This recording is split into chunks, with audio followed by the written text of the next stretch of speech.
Hi, boys and girls. This is Mrs. Moser. I'm the teacher librarian here at Perry Creek Elementary. I work in the library with Mrs. Dries and Mrs. Main. And today I have a fun story for you called The Seven Silly Eaters. Our story is by Marianne Hoberman, and the illustrations are done by Marla Frazee. The Seven Silly Eaters. And here's our title page. It has the name of the book, the author, the illustrator. And today we're going to learn about a family named the Peters. So here's our picture. Not so long ago, they say, a mother lived just like today. Mrs. Peters was her name. Her little boy was named the same. Now Peter was a perfect son in every way except for one. When Peter was just 1 year old, he did not like his milk served cold. He did not like his milk served hot. He liked it warm, and he would not drink it if he was not sure it was the proper temperature. So there's baby Peter and his milk. And then here's Mom. But Mrs. Peters did not mind. She was a mother, sweet and kind. And when his milk spilled on the floor, she patiently prepared some more. She'd take the bottle from the shelf and chuckle softly to herself. What a silly sort of eater is my darling baby Peter.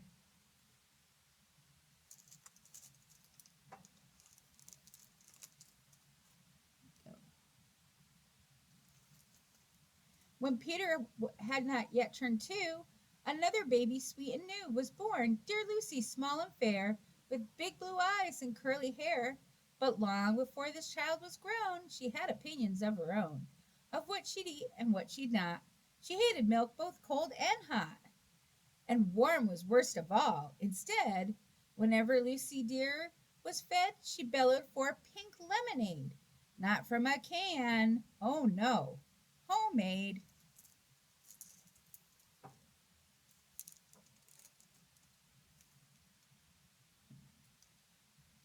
But Mrs. Peters did not mind. She squeezed each lemon to its rind, while mopping milk up from the floor and patiently preparing more.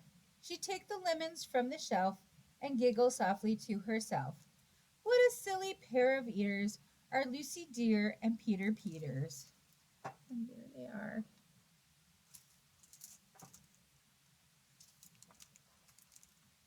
Now Lucy grew and Peter grew till he was 3 and she was 2.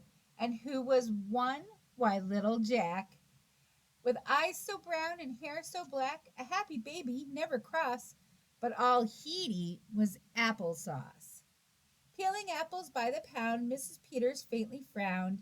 She'd take the apples from the shelf and murmur weakly to herself, what a silly bunch of eaters are Lucy, Jack, and Peter Peters.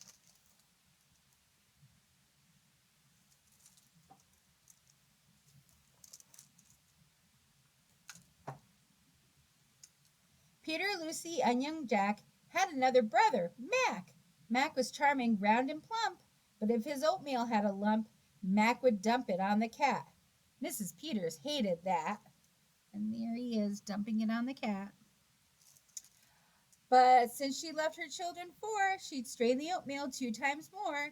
She'd take it from the pantry shelf and mumble sadly to herself, what a foolish group of eaters are all my precious little Peters.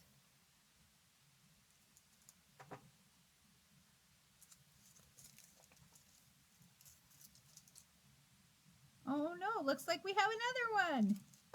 Well, before another year was through, who came along? Why, Mary Lou. She was a darling, sweet and bright, and had a healthy appetite. That is, as long as she was fed soft and squishy and homemade bread. Poor Mrs. Peters got no rest, but still she did her very best. She'd take the flour from the shelf and mutter feebly to herself, what a fussy bunch of eaters are all my lovely little Peters. So we've got Jack and Lucy, and we've got Peter, Lucy, Jack, Mac, and now Mary Lou. A year rolled by, the children grew. They really are a splendid crew, sighed Mrs. Peters, pinning pins and diapering her brand new twins. Little sisters, quick and smart, impossible to tell apart, but flow like poached eggs, Fran like fried. If she mixed them up, they cried. Tired to the very bone, Mrs. Peters groaned a groan. She'd take the eggs down from the shelf and whisper weakly to herself, what persnickety young eaters are all my 7 little Peters? There they all are.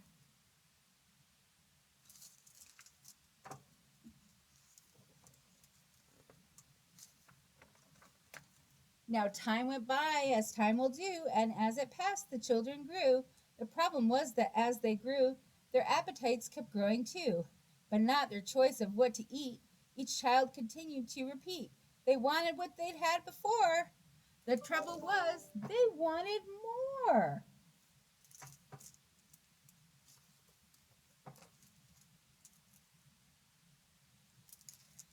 Creamy oatmeal, pots of it, homemade bread, and lots of it. Peeling apples by the peck. Mrs. Peters was a wreck.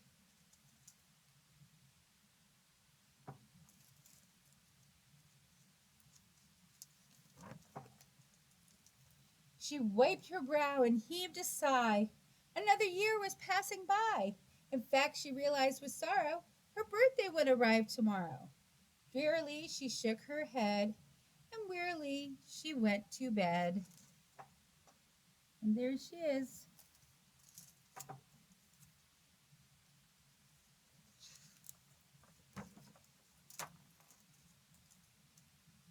There's all the Peters.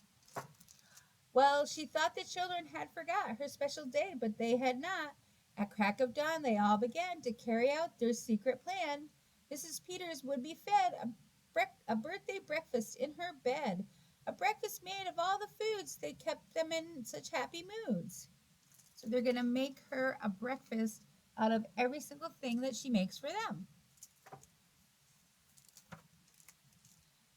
So while their weary mother slept, down the stairs the children crept, and from the cupboards and the shelves happily they helped themselves. Cheerily they chopped and stirred, preparing what they each preferred. But despite the pains they took, since nobody knew how to cook, to measure things or make them hot, the more they tried, the worse it got.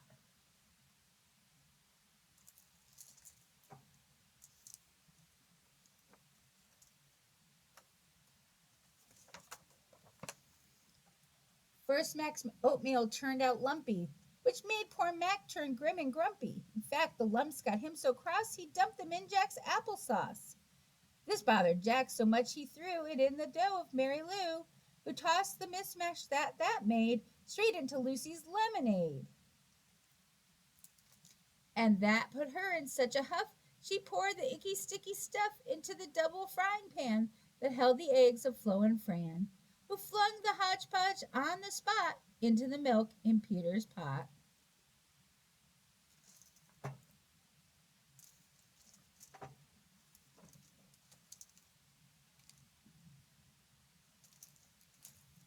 But when they saw what they had done, they wished they never had begun. They'd hardly slept a wink that night, and still things hadn't turned out right. And even though they'd tried their best, it hadn't worked. They were depressed. They'd be in trouble, too, unless they found some place to hide the mess. The oven seemed the perfect spot. They all forgot that it was hot. They stuck the pot inside, and then they all went back to bed again.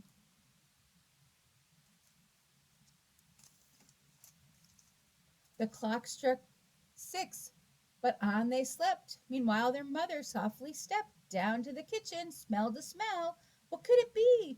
She could not tell. It smelled so good, she sniffed some more and opened up the oven door. She woke the children with her cries. They all came running in surprise. And in the kitchen, what they found was Mrs. Peters dancing round. And in the oven, no mistake, a pink and plump and perfect cake. There it is.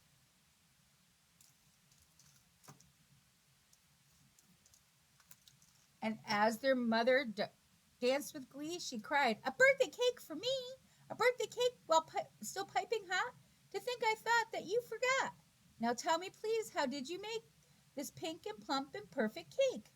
So high and light and smooth as silk? It's smooth as silk from all my milk, said Peter. Lucy said, it's pink from all my lemonade, I think. And from my apples, added Jack. My oatmeal made it soft, said Mac. My bread dough, too, said Mary Lou. Said Fran and Flo. As for the size, it was our eggs that made it rise. Then everybody smiled some more and danced around the kitchen floor.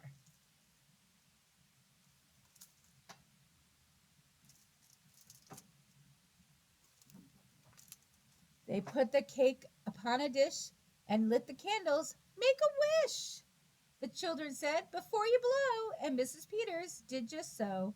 And what is more, her wish came true, as birthday wishes always do.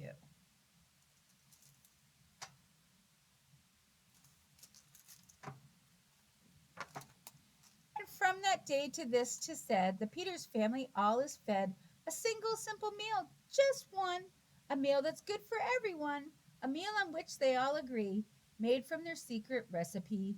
They all take turns in mixing it, they all take turns in fixing it. It's thick to beat and quick to bake, it's fine to eat and fun to make.